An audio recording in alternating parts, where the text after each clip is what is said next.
Okay, so getting ready for that animal massage therapist interview. Yeah. Exciting stuff, right? It is exciting. It's a big deal. Yeah. It's not just about like finding any job. It's about really taking your love for animals and turning it into a real career. Yeah, and a real skill set. Like this is in demand. Absolutely. This isn't just like Yeah. giving your dog a little rub behind the ears. This is the real deal. This is the real deal. And it's interesting because, we were talking about how important that initial vet diagnosis is for animal massage therapists, and I thought that was fascinating. Like, you can't It is interesting. just be someone who loves animals. You have to really understand the medical side of this. Absolutely. Yeah? I think it speaks to the true skill set and professionalism that's required in this field. Yeah. You got to know what you're doing. Mm-hmm. So let's dive into some of these questions Okay, let's do it. that RoleCatcher highlights as being common interview questions. Okay. And I think the very first one... Which seems super basic, but I have a feeling is a little bit of a trick question. Oh, okay. Is tell us about your experience with animal massage therapy. Okay. So obviously, if you're going in this interview, you should have some experience to talk about. Right. But how do you answer that question in a way that really That's interesting. makes them think, oh, wow, this person? Yeah, what are they looking for when they ask that?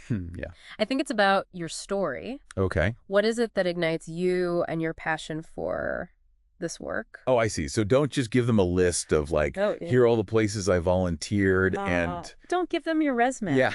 Yeah. Tell them a story. Tell them why you love doing this and what got you here. What's that connection for you? So paint them a picture of your journey. Exactly. Now, question number 2 is where I think things get a little more interesting. Okay. How do you approach a new animal client? That's a great question. So it's not just about saying like, oh, I'm very gentle with animals. I think that's where you really showcase this blend of confidence and compassion, right? And that's a good point. Because you're interacting with a being who can't verbally tell you what's going on.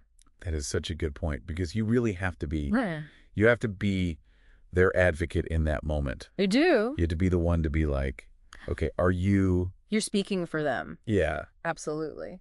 So I imagine a lot of it comes down to reading those cues. Absolutely. So for example, if you're meeting, say, a... Body language is huge. Yes. I would imagine. A nervous dog for the first time. Right. You wouldn't just want to like go right in for the massage. No, you need to give them space. Yeah. Let them sniff your hand. Yeah. You want them to kind of warm up to you. Talk in a soothing voice. Yeah. Yeah. Build trust before you even think about touch. And so you would want to articulate that, right? Absolutely. In your interview. Yeah. You'd want to be able to say... You're reading the animal. Yeah. You're saying it out loud. Like, I'm not just going to jump right in. Yeah. I'm going to make sure that they're comfortable with me before I get started. Absolutely. That's a really good point because what might work for, a very like laid-back Labrador might not work for like a little Chihuahua. Absolutely not. It was a little totally different. Okay, so question number 3 gets into some of the more like technical skills. Okay. How do you determine which type of massage is best for a particular animal? Okay. And so it seems like this is where your certifications come in handy. This is where you showcase your knowledge of anatomy and physiology, different massage techniques, and how you tailor your approach based on their species, their breed, their age, their medical history. So do you think it's a good idea to... It's a lot to consider. Yeah. Would you recommend like rattling off a whole... I think it's not about showing off what... Yeah. Okay. So for example... I wouldn't just list off every technique. It's more so about demonstrating your ability to assess and adapt. So instead of saying, oh, I know Swedish massage. I know this. I know that you would say something more like, if a dog has been diagnosed with arthritis, I might use this particular type of massage. Exactly. Because it's been shown. You're connecting it to what their needs are. Showing that you're not just... And how you can problem solve. Yeah, you're not just rubbing fur. You're actually like... Exactly. Applying techniques. It should be targeted. For therapeutic benefit. Yeah. Right? Absolutely. Okay, so question number 4. Okay. How do you manage difficult or aggressive animals? Ooh, that's a good one. During a massage session. Yeah. I feel like this is... That could be a little daunting. Like my heart rate went up a little bit just reading it. I understand. But it's a very real possibility. Yeah. In this line of work. I mean, you're dealing with animals. Right. And sometimes they're just... And you never know. Not in the mood. Exactly. You just never know. Right. But it's not about wrestling alligators. Right. It's about your safety protocols and your composure in under pressure. So it's about setting boundaries. Absolutely. For yourself and the animal. For everybody involved. Yeah. Yes. Because you don't want to get hurt. No. The animal doesn't want to get hurt. Right. And you want to be able to demonstrate that you can handle that situation. Yeah. And I think it's about communicating that you would work with the owner to understand any triggers. Oh, that's a good point. Right. Like maybe this dog... Knowing their history. Yeah. Is there something specific? Does not like their feet touched. Right. Or maybe they're afraid of certain noises. Yeah. So you're creating a low-stress environment. That makes a lot of sense. Yeah. And I imagine having some de-escalation techniques could be really helpful. Absolutely. So things like, maybe... Things that you can do in the moment that can help diffuse that situation. Like what if an animal started to get really agitated? Right. Are there things that you can do? Yeah, like what's in your toolkit? Yeah. Right? I don't even know. Maybe it's pheromones. Oh, that's a good idea. Maybe it's gentle touch. Oh, yeah. Maybe it's... like a reassuring touch? A weighted blanket. Oh, interesting. Right. You have options. So being able to demonstrate that you have those options at your disposal would be really important. I think so. Okay, question number 5. Okay. How do you stay up to date? Okay. On the latest developments in animal massage therapy? Okay. So this is interesting because this isn't just about... I love this question. Animal massage. It's about any career. It shows that you're constantly learning. Yeah. Like, how do you... It's a changing field. Yeah. There are new developments all the time. How do you stay on top of things? Yeah. How do you stay relevant? So, obviously, you would want to mention... Yeah. Continuing education. Workshops. Seminars. Professional development courses. Books. Conferences. Podcasts. Ooh. Podcasts. Like this one. Like this one. This is a great way to stay up on animal massage therapy. Exactly. Right. So are there any, like, certifications that you would recommend? Yeah, there's tons of them out there that you can look into. But I imagine it's not just about, like... It's not about collecting them. Having them. Yeah. It's about actually, like... It's about integrating that knowledge into your practice. Yeah, like, I went to this workshop, right, and this is how I'm using it. And this is how it's changed what I do. Yeah. And how it benefits your clients. That's a really good point, because it shows that you're not just, like, checking a box. Yeah. You're actually trying to better yourself. You're invested in your career. Okay, I like that. Yeah. Okay, question number 6. Okay. Can you describe a time when you had to adapt your massage therapy approach? Okay. To meet the needs of a particular animal. Okay. This, I think, is good for anyone who has some experience. Right. But what if you're, like, newer to the field and you don't have... That's a good question. All these, like... What do you do? Yeah, like, oh my gosh. You don't have... Remember that time that... That crazy thing? Yeah, and I had to... Right. I used my quick thinking skills and... Totally. So how do you answer that if you're... Yeah, if you're new. A little newer to the field? I think you draw on any relevant experience you have. Okay. Maybe it's from volunteering. Okay. Maybe it's from shadowing. Yeah. Maybe it's with your own pets. Oh, that's a good call. Right. You can talk about your own pets. Absolutely. Yeah, that's a really good point. Yeah. Because everybody's had that moment where their pet is like, yeah, I don't know what's wrong, but I don't feel good. Exactly. And you have to figure it out. Yeah, that's a really good point. And if you're completely green? Okay, you can always frame it as a learning opportunity. Oh, that's a good idea. And say, while I haven't encountered that yet, I understand that every animal is unique. Mm-hmm. And I'm ready to learn from experienced professionals. Yeah. To adapt as I need to. I like that because it shows that you're honest. Be honest. But you're also willing to learn. And that you want to grow. Yeah. Yeah. Okay. Question number 7. Okay. How do you communicate with animal owners or handlers? Okay. About the benefits of massage therapy for their animal. Okay. Because it's not just about treating the animal. Right. You're educating. Yeah. You've got to talk to the humans. Absolutely. So how do you strike that balance of sounding like you know what you're talking about? Yeah. Without being too technical. Yeah. Right. Because no one wants to be like, oh, well, we're going to be working on the... all this jargon. Yeah, exactly. Yeah. They're just going to be like... yeah. My eyes are glazing over. I don't know what you're saying. Yeah. Just tell me, is my dog going to feel better or not? Exactly. Right. So how do we strike that balance? I think it's about explaining things in a way that's easy to understand. Okay. And relatable. Okay. For the pet owner. So, for example, instead of saying, Oh, this will improve their mobility, Yeah. you could say. You could say. This will help your dog Yes. walk up the stairs. Exactly. Give a real-life example of what that means for them. That makes sense. Yeah. Okay, question number 8. Okay. How do you ensure that the animal's comfort and safety are prioritized during a massage session? Okay. So again, it's not just about... Not a spa day. It's not just a spa day for animals. It's not all aromatherapy candles. Yeah, exactly. Right. You have to think about what the animal needs and what their boundaries are. Yes. Wow. Because not every animal loves to be touched. No, they don't. So... And that's okay. Yeah, and so how would you demonstrate that? Right. Do you understand that? I think it's important to mention that you're creating a calm and quiet environment. Oh, that's a good point. Right. Like, you don't want to be doing this. You're setting the tone for the massage. In like a room full of barking dogs. Exactly. Yeah, that's not going to be... We want to minimize distractions. Yeah. You want to make sure... It's good for you and the animal. That they're comfortable. Yeah. Maybe you dim the lights. Yeah. Maybe you have calming music. Okay, so you're really setting the mood. Right, you're creating a sanctuary. Okay, so creating that sense of calm and safety. Absolutely. Would be really important. It really would. Okay, so we're moving on to question 9. Okay. How do you approach building relationships with animal clients and their owners or handlers? Oh. Because this is a long-term... It is a relationship business. Yeah. It is. It's not just a one and done. Right. This is about building trust. Yeah. Building that bond. Yeah. And rapport. How would you go about doing that? Well, with the animal, it's about paying attention to their cues. Okay. And associating touch with positive experiences. Right? Right. So, with owners, yeah, it's about open communication.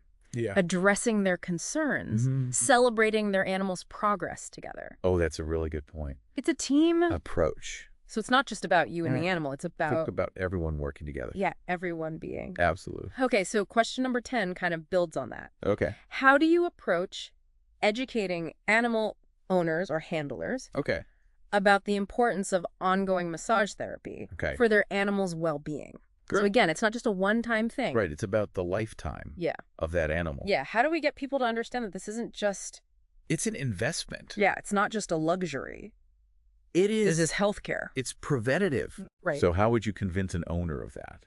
I think you emphasize that regular massage therapy, just like with humans, can be preventative. Okay. Right? That makes sense. It addresses small issues before they become big problems. So instead of waiting until your dog can't walk, you start doing this. You're incorporating it into their wellness routine.